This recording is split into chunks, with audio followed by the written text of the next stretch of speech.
আর চলে এলাম খড়গপুরের বিখ্যাত জগন্নাথ মন্দিরে। এই হচ্ছে জগন্নাথ মন্দিরের গেটটা। এখানে সামনে দুটো সিংহ রয়েছে, সিংহদুয়ার। আর এদিকে ভোগ ভাণ্ডার রয়েছে, এখান থেকে পুজোর সামগ্রী নিয়ে পুজো দিতে পারেন। ওদিকে শু স্ট্যান্ড রয়েছে, বিনা পয়সার শু স্ট্যান্ড, ওখানে জুতো রেখে আপনি ভিতরে ঢুকতে পারেন। আর এখানে পার্কিং, কার পার্কিং, গাড়ি নিয়ে এলে এখানে পার্ক করা যাবে। মন্দিরে প্রবেশের বাঁ দিকে রেড চার্টটা দেওয়া আছে, এখানে মহাপ্রসাদের রেড চার্ট। এখানে যদি আপনি বসে খান তাহলে 100 টাকা, আর পার্সেল করে পাঠালে 120 টাকা। খড়গপুরে যে কোনো জায়গায় ওরা পাঠায়, 120 টাকা।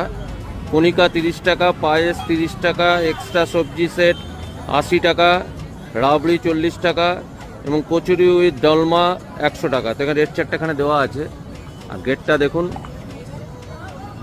প্রবেশের মুখেই দু সাইডের মূর্তিগুলো রয়েছে।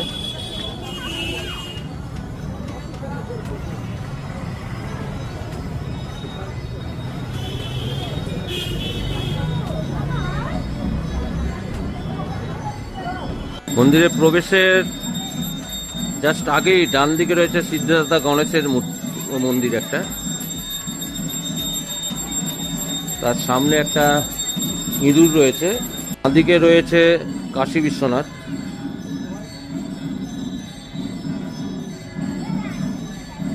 বাহন লেকচার দেওয়া আছে।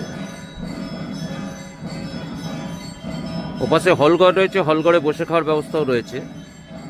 অ্যাকচুয়ালি এই মন্দিরটা তৈরি হয়েছিল 1985 সালে, কিন্তু এই বিশাল বড় মন্দিরটা পরে বড় করে তৈরি করা হয়েছে 2002 সালে।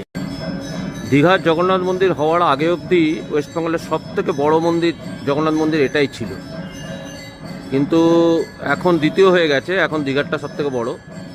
মূল মন্দিরটা, এর বাঁ দিকে রয়েছে মা বিমলা। এই হচ্ছে মা বিমলা।